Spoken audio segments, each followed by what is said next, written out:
Filling the airbag of the REESE Goose Box is an important step as it gives you the best, most comfortable ride and top towing performance.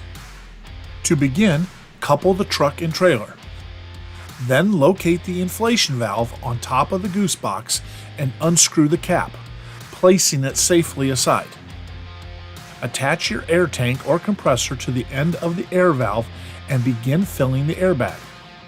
Look on the side of the Goose Box and you'll see a small window in the REESE badge. This window lets you view an air pressure indicator to easily see how the airbag is inflating inside the Goose Box.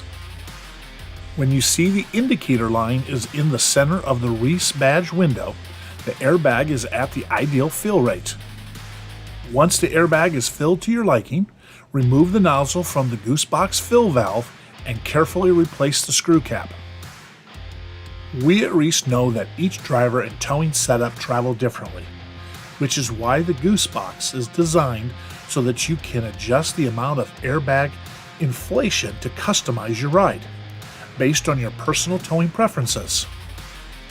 The easy-to-fill airbag system in the REESE Goose Box gives you the best, most comfortable ride while towing.